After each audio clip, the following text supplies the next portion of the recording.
thewellnesscouch.com, streaming wellness into your lives.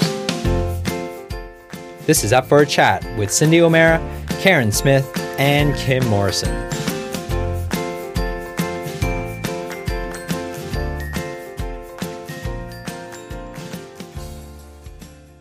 Here we are, up for a chat about the hottest topics that are important to you, inspiring you to awaken the change within. I'm Cyndi O'Meara. And welcome to The Wellness Guys. This is a weekly show dedicated to bringing health and wellness into your lives. I'm Damian Christoph, and Brett and Lawrence aren't here, but I'm here with the beautiful Cyndi O'Meara, and this is a conversation with Damian and Cyndi and the gorgeous Deanna Minich.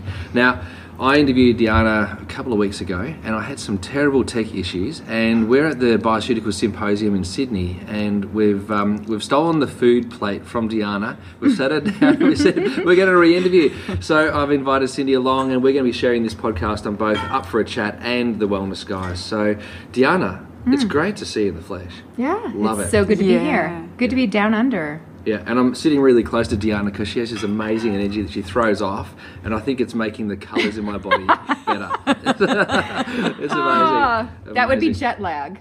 What? The colours in my body? No, the energy that I'm throwing off. Not at all.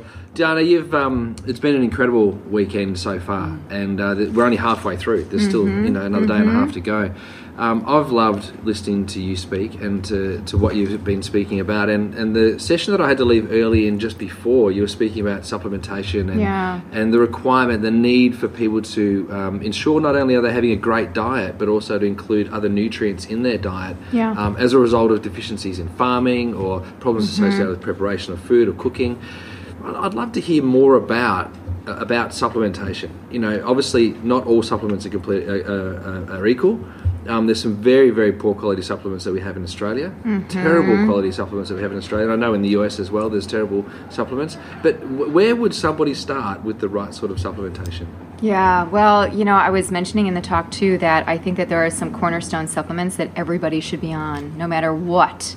And they're relatively safe. So, you know, I like probiotics. I think that vitamin D levels should be tested. I think that fish oil is pretty important as well. So when it comes to where do you start, I think it's really important to check in with a practitioner just to see what symptoms do you have, and then how do we match those symptoms to nutrients. And it's pretty seamless to do that. You know, many people, in fact, I just looked at the data and I just presented in the presentation that 29% of Australians are taking at least one dietary supplement. Okay. So there's not very many. Well, it's almost a third of the population. Actually, I take that back. It was out of the people that were interviewed. So we have a random group that was interviewed. Most of them were taking a multivitamin. Okay. And then another segment of them were taking fish oil. So, you know, there is this idea of ensuring that you have this additional buffer, getting a multivitamin mineral. I think that's a good place to start. Yeah. But it's got to be a high quality one, because a lot of the ones, and I'm sure here, they're loaded up with dyes and with sugar. You know, I've actually seen sugar and artificial sweeteners in supplements. And in children's supplements. And children. You've got these. Do you have the gummies here? Yeah. Oh my gosh. They're just terrible. What a joke. Like, amazing. Drives me crazy.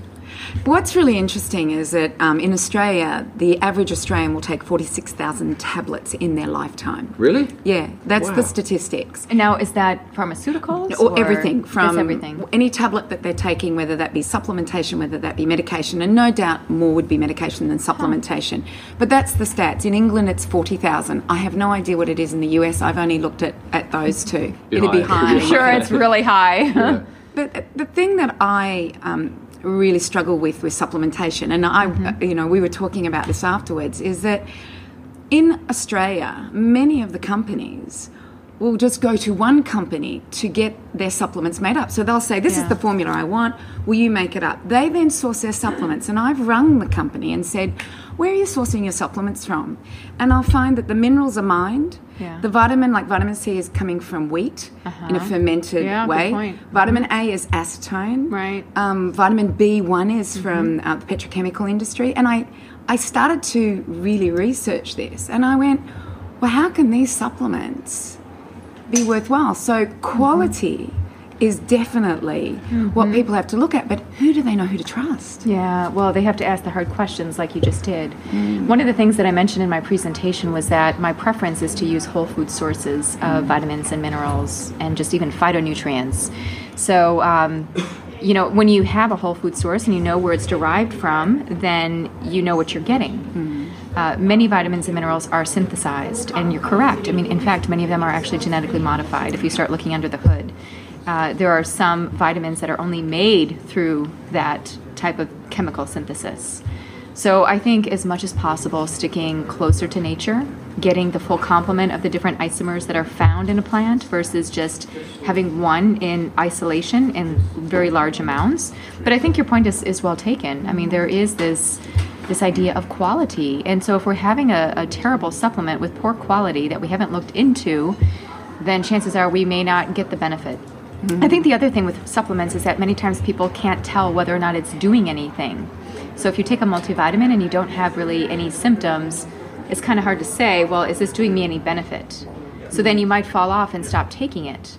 I do think it's good to kind of have these staples where we take them. And one of the other things that I mentioned in my talk is not to take anything so repeatedly, mindlessly. We have to be much more intuitive about how we're taking supplements and tune into our bodies. There might be certain times of our lives where we need more of certain minerals or vitamins or even phytonutrients. So we have to be really in tune with that. And if we're not in tune, we have to work with a practitioner. And, with this new precision medicine or precision nutrition, which is coming up with when we do our gene alleles or we understand our DNA and then the epigenetics, it is becoming more precision, where if you have the MTRR or the COMT, you're looking at B12 and methionine, and you're looking at all these things. So I'm actually loving that way, but I'm still very, very interested in, well, how is it being made? So one of the things that we did was that we have a food company, and a lot of my listeners will know this, is that we have a food company, and we were looking at camu camu. But camu camu comes from South America, and we have gabunji here in Australia. It's kakadu plum. It's very high in vitamin C, much the same as camu camu. It's very expensive here in Australia, so the people that were making it for us said, well, why don't we put it in a capsule? I said, great, that's a good idea. So I said, can I see the ingredients of the capsule? It had propylene glycol in it. And so this was where it was because I started to look I wanted to find these for myself, and then I started to learn all these things, which really pushed me way away from supplementation in that form. Food, definitely. So we now just get camu camu powder in, because gabunji is $500 a kilo, whereas camu camu, which is just as good, is further away. So it's so confusing. It's so confusing, Cyndi. You're saying this, and I've been prescribing supplements for so many years. So, Deanna, how do we find a good supplement? How do we find something that's high quality?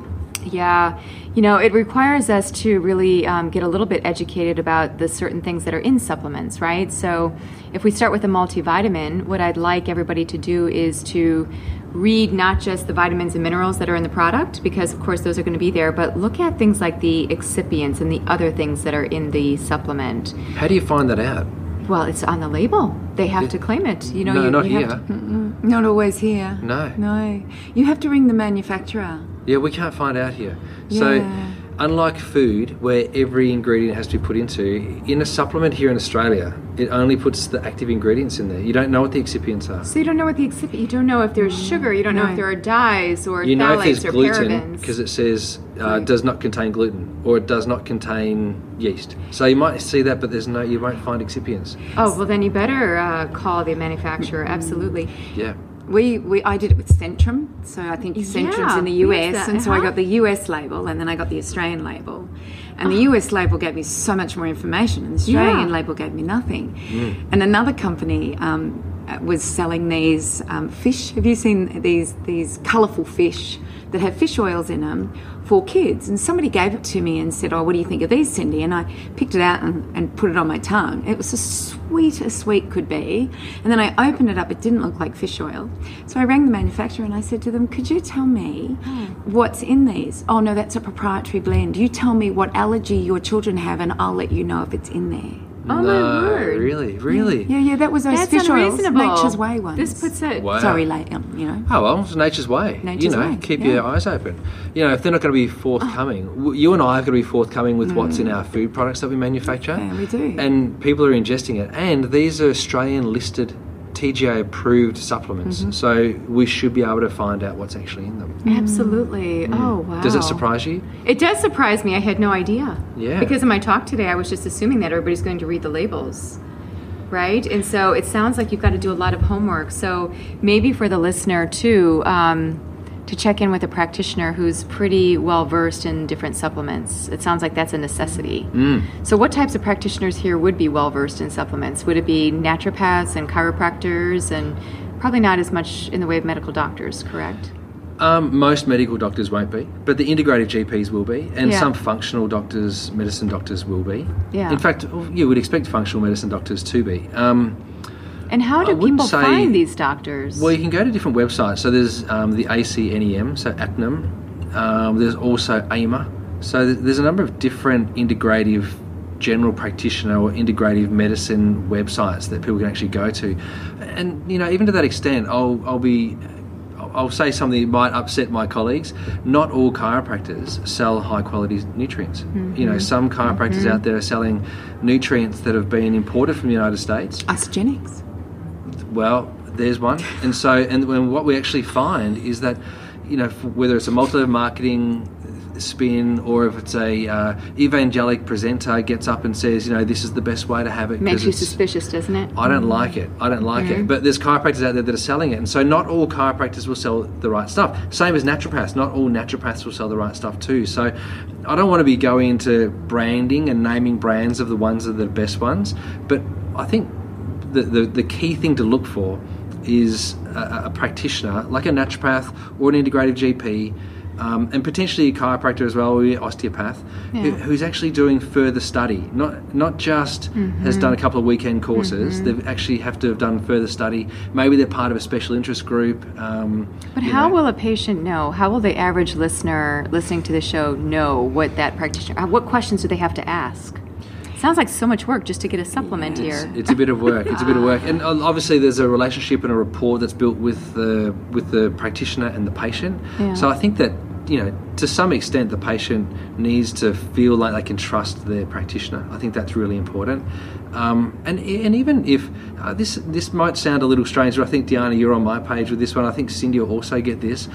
The trust and the confidence that a patient feels with their practitioner goes a long way to the healing of the patient anyway. So if worst case scenario that the supplement's a dud, but the practitioner is given it with all good intention and good purpose, then the patient may even find that they get benefit anyway.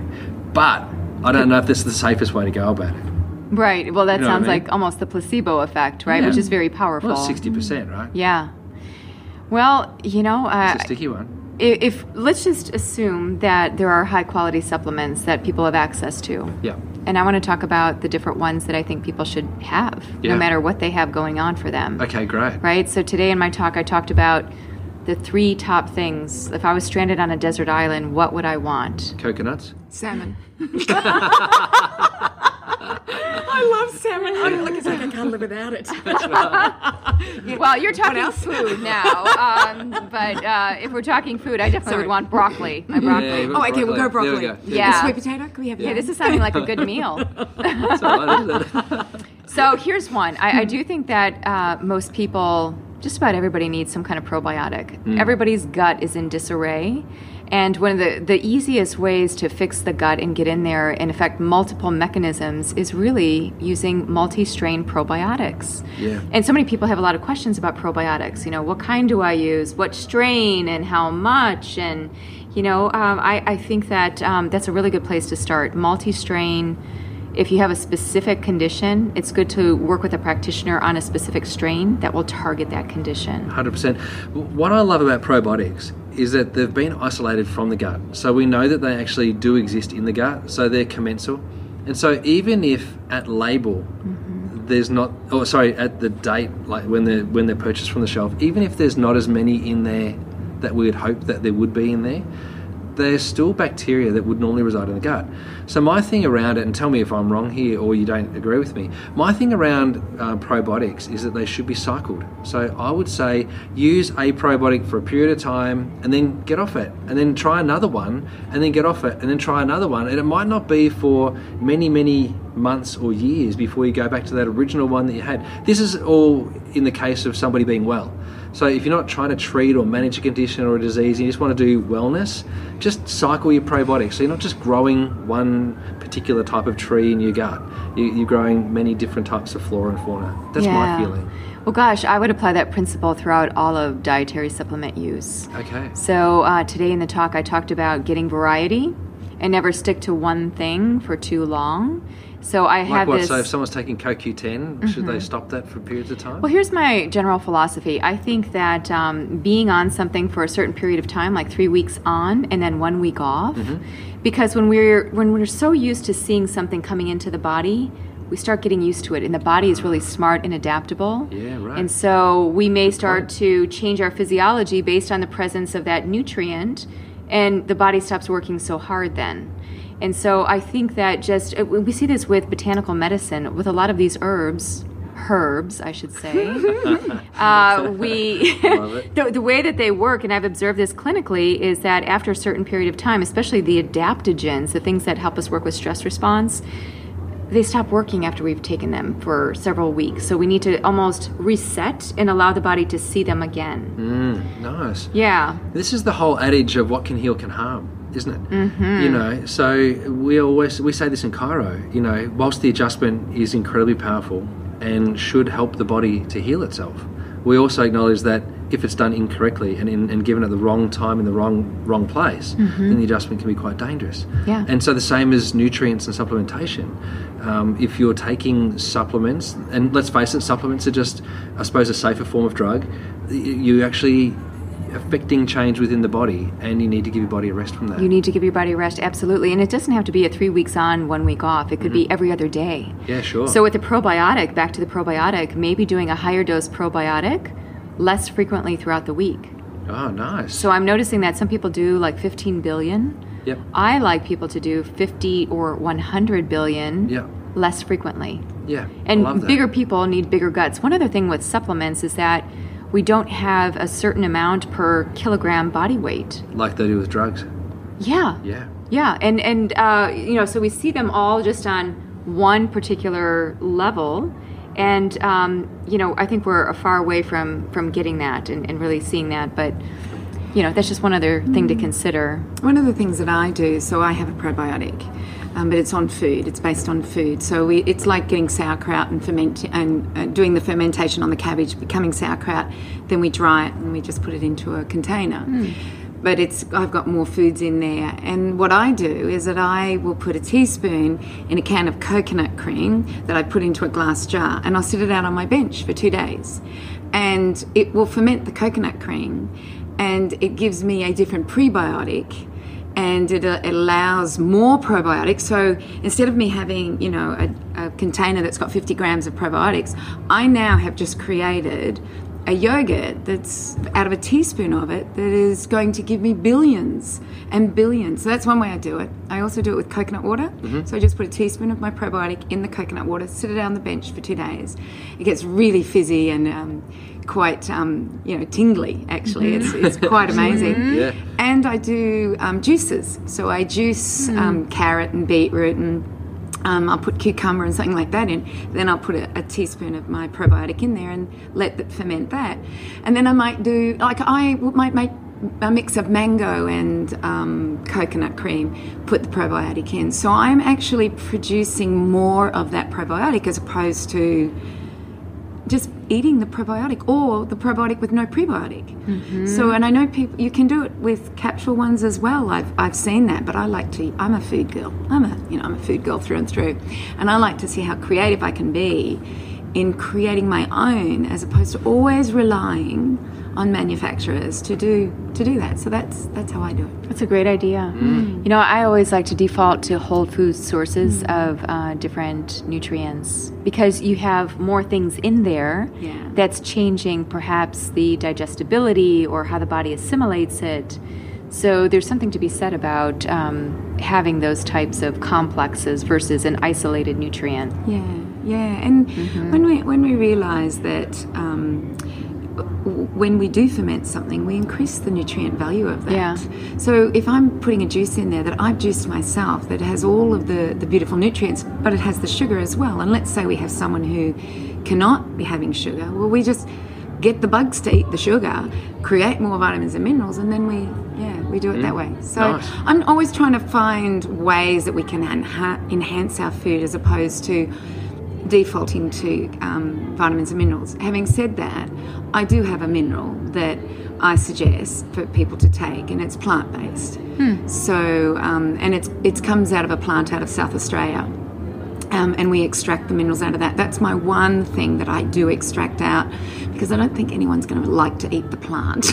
I like the fact that you get it from the country in which you live, too. You're not harvesting something in Africa and bringing it over. It's very specific and local. Yeah, what we can get in Australia, we try and get in Australia. Yeah, but we can't get everything here. No. You know, and then there's also the finances, you know, when we were talking about the camu versus the gabunji, and I love the gabunji, but because of the way it's harvested, because of who's harvesting it, and because that they seem to have a monopoly over it, it makes it very, very expensive. Well, that issue is even coming up now with fish oil.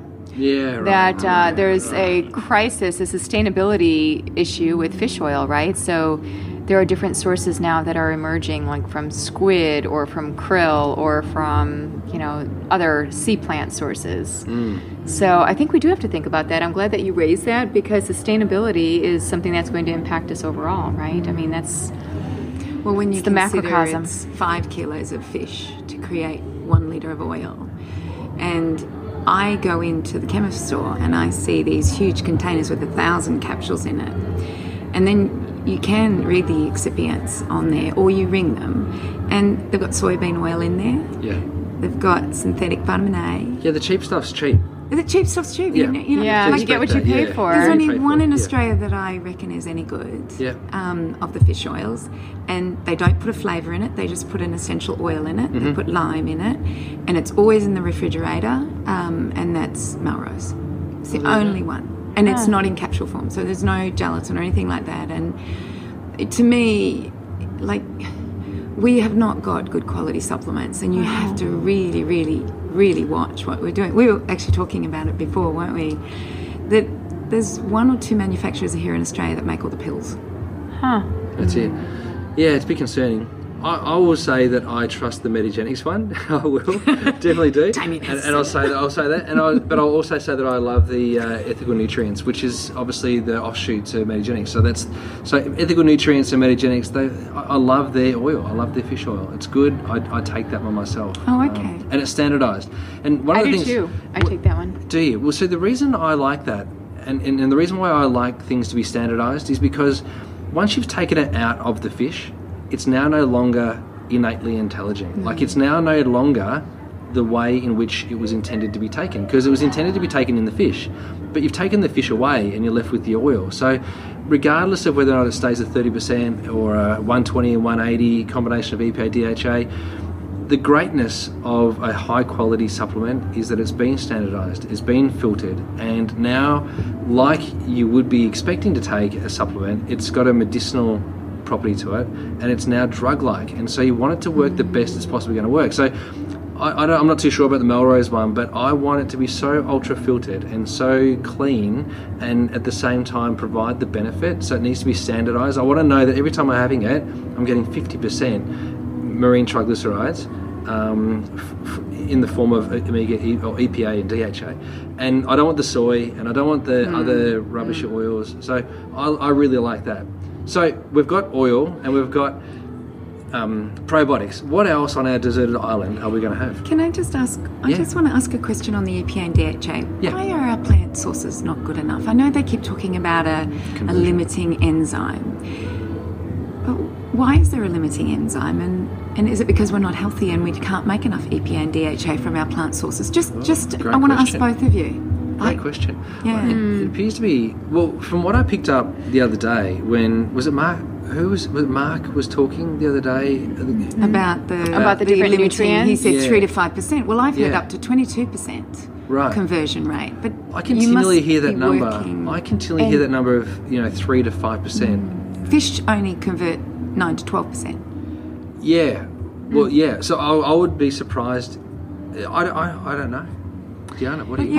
Well, one of the things that he mentioned was that it was also gender specific, that Yeah. women, especially when they're pregnant, can make a more efficient conversion, right? That's right. So it's high another thing important. is that a lot of the enzymes that are required to convert the shorter chain omega-3s and omega-6s into the longer chain requires a lot of nutrients. And it's impeded by stress or insulin resistance or lack of Right. these nutrients. So some of the nutrients that you need in order to make that conversion are B vitamins, magnesium. Everybody's short of magnesium and B vitamins. I think, back to like, what is my ideal supplement on the desert island? The B complex, then you get your folic acid, you get everything. I mean, B6 for neurotransmitters, and you get your B2 and your B3 for energy production. I mean, it's just, I love the B vitamins. So, I think that in part is part of it, because we don't have those nutrients. And if we had the perfect diet and had the perfect supplements, we probably wouldn't have as much of an issue. It'd be interesting to look at a population where you knew that those things were repleted and at a good level, and then Yeah. you look at conversion just to see, because how many of us really, I just came across that study that I presented today that most Australians are very short in fruits and vegetables. You're just not eating what No. you need to. We're So so- 5% of us eat what they say we should be eating. Yeah.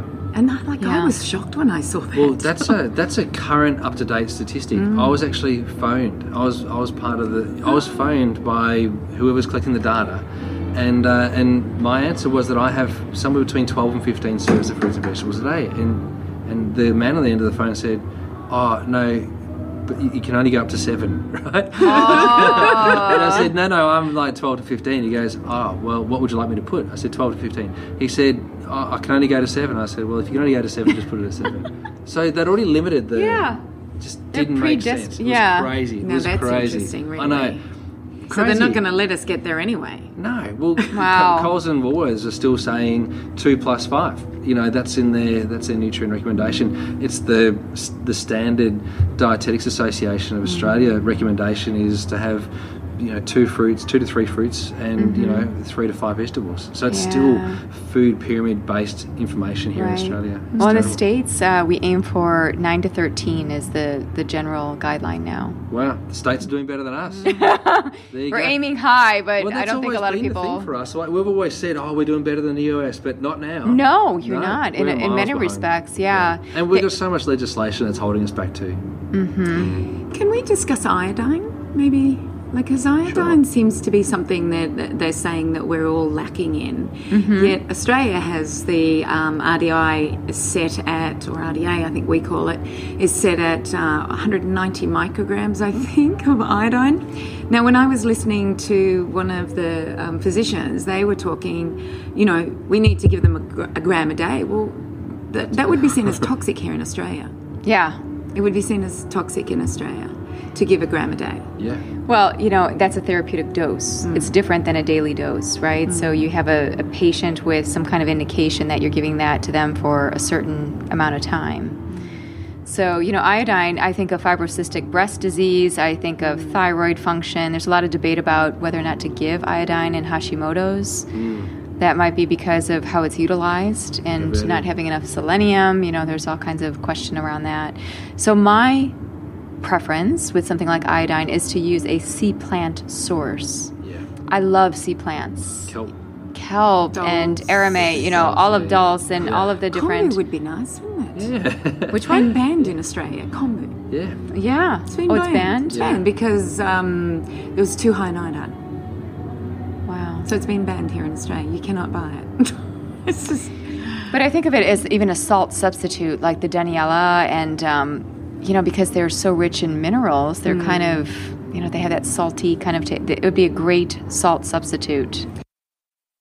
Right. So we've got B vitamins. Yeah. We've got probiotics. We've got fish oil. Is there anything else on the island that you would love? I know you said 3, but is there anything else? You know, a lot of people are deficient in vitamin D. Yeah. Well, surely you're going to be that naked. is Naked on the island, right? Well, So, okay, right. You might have a fig leaf, maybe 3. But then you can also say no fish oil because I can get fish too if I'm on an island and but close it's going to to be warmer though, isn't it? So you need cold water fish. It's hard to get anchovies. Difficult to get salmon. But having said that about the sun and vitamin D, how many people live in Queensland and are all vitamin D deficient? Yeah. That's the slip. And I wouldn't be out in the sun anyway. They're wearing their hat, putting the sunscreen on, putting on a long sleeve shirt because they're scared that the sun's going to burn them. They're going to get melanoma. Yeah, but I will get burned, so I'm not going to go into the sun. You're on a desert island. What are you going to do? You can't speak. Hide under the coconut trees. We haven't spoken to Wilson all day. Wilson. I'll be speaking to my broccoli. No, well, I think, if we're just thinking of, just in general, what are the main supplements? I still do think that vitamin D is important.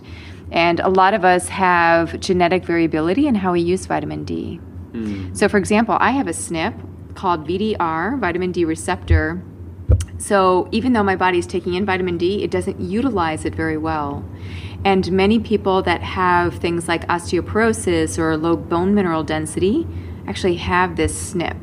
And it's no fault of their own in terms of their diet. It's just their body doesn't use it. If you've got that SNP, if you've got that genetic profiling, and you're not doing much with vitamin D, how does taking vitamin D make that any different?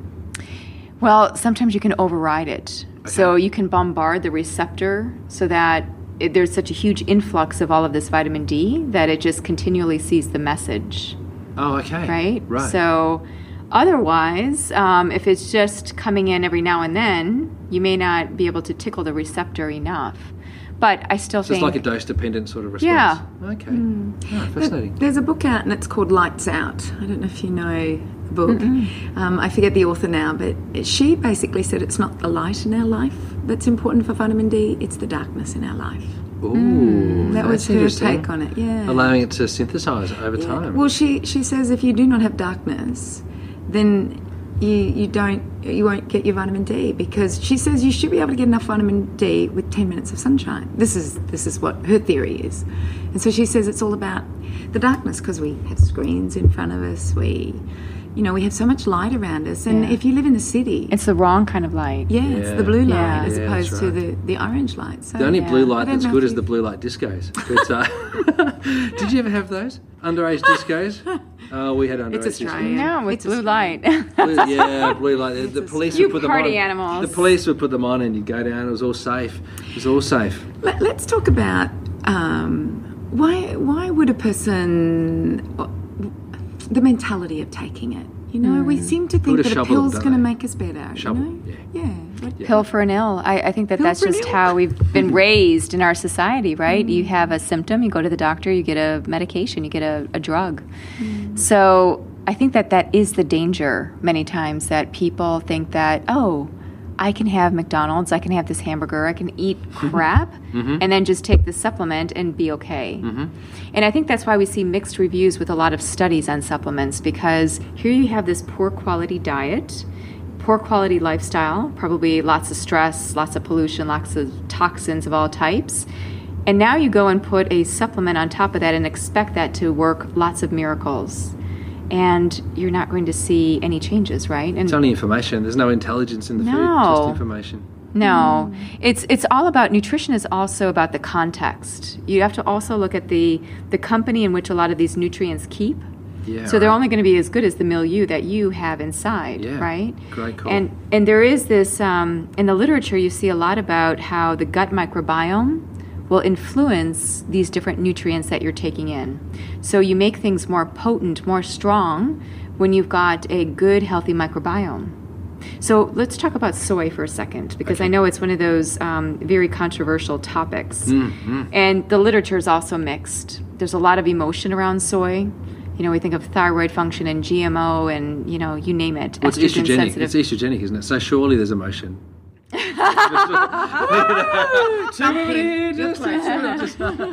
funny though? Flaxseed is 3 times more phytoestrogenic, and we don't even hear about. Really, you're never barking at that tree, are we? No, those little it's flax all about seeds fall over soy us? for some reason. I knew there was a reason I didn't like flax. Flax. I Isn't that can't stand flax oil. I don't like flax in any way. Oh, really? Well, Fascinating. but if you look at the research on soy, what's interesting is that it's very gut microbiome dependent, whatever we do to that soy. So soy is composed of many different phytonutrients and protein and a bunch of other things, but the active phytonutrients that we call isoflavones will either be activated or inactivated by gut microbiome activity. Oh, wow. So for example, we look in Asia to Japan or China, different gut microbiome. Yeah. And they seem to utilize soy very well. Very well. And in fact, the women that will take soy, particularly around the menopausal period, have greater reductions of hot flashes, better improvements in bone mineral density, better cardiovascular effects. But if you have crappy soy on top of a crappy gut microbiome, it's like it's going to be bad, Sounds right? bad. That sounds bad. Crappy anything sounds crappy. Well, we're talking about the gut, so we have to talk crappy, Yeah. right? That's right. Well, I was thinking before about Cindy's fermenting, My probiotics. Yeah, I was thinking, crikey, you must do massive poos, Cindy. But you don't have to answer that. that's what came to. I thought, well, I bring it up. Anyway, I brought it up. So crappy soy, crappy microbiome. You're right. Makes for no benefit of No that good. supplement, right? And So we're lots saying of soy is good or conflicting bad? results. What are we saying? It's person dependent, and it's gut microbiome dependent, and it's food dependent. Surely It's there's just some an genetic interaction. stuff too, isn't there? Like, Yeah. because when you're considering 2 and 16 hydroxy estrogen Right. metabolites, Yeah. if you're shunting estrogen metabolites down an unhealthful pathway, Yeah. then soy could be very bad for you, surely. Or is it the other way around? So soy isoflavones increase the 2-hydroxyestrogens. So it's beneficial. It's beneficial. Wow. Yeah. There you go. Wow. You've heard it. You've heard it. On Up for a Chat and the Wellness Guys. As long as it was organic.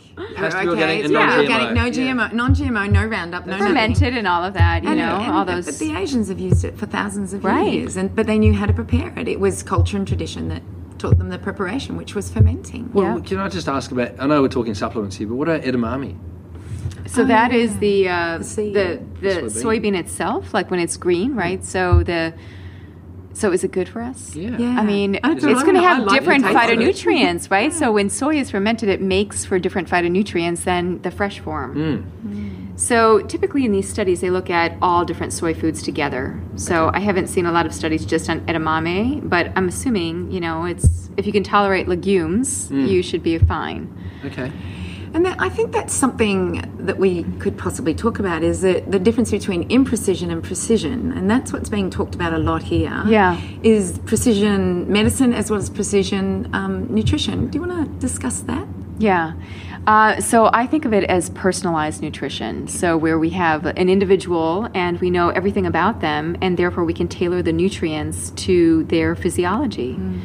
I think this is 21st century medicine and nutrition. It's going to change dramatically. It already has. So at this meeting, we're talking a lot about genes. We're talking a lot about SNPs, and SNPs are the gene variants that we carry.